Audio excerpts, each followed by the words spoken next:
जय गजानन मंडळी, आज मी तुम्हाला दाखवत आहे तांबूल कसा बनवायचा ते.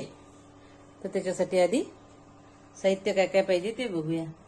तर आपल्याला 3 ते 4 वेलदोडे लागणार आहे, 2 ते 3 लवंग लागणार आहे, थोडा खडी साखरेचा तुकडा, आवडत असेल तर खोबरं, बडीशेप घेतली आहे इथे, आणि चुना, कात, ज्येष्ठ मधाची पावडर घेतली आहे आणि गुलकंद घेतला आहे.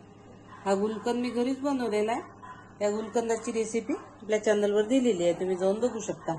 अगदी सोप्या साध्या पद्धतीने गुलकंद कसा करायचा त्याची रेसिपी मला दाखवलेली आहे. तर याप्रमाणे आता आपण सर्वात आधी ते विड्याचे पानं घ्यायचे. हे मकई पान आहे, मगई पान म्हणतात त्याला, बघू शकता तुम्ही. खूप औषधी असते हे पान, त्याचे गुणधर्म सगळे औषधी आहे.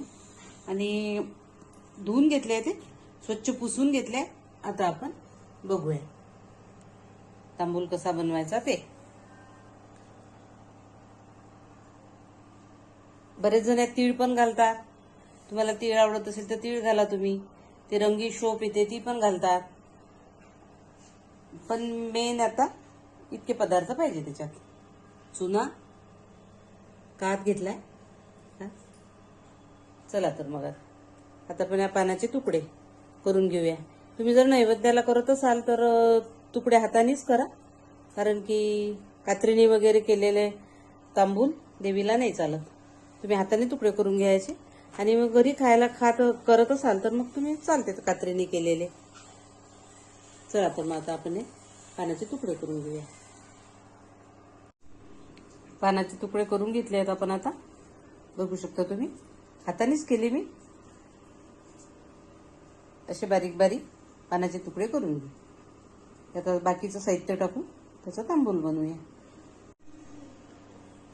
या पद्धतीने आपण त्या पानांच्या तुकड्यावर हे सगळं सामान टाकून घेतलेलं आहे. आता गुलकंद, बडीशेप, ज्येष्ठ मधाची पावडर, कात, चुना, खोबरं, लवंग, वेलदोडा, हे सगळं साहित्य त्याच्यात घालून घेतलंय. आणि हे खलबत्त्यात किंवा नाहीतर मग मिक्सरमध्ये बारीक करायचं.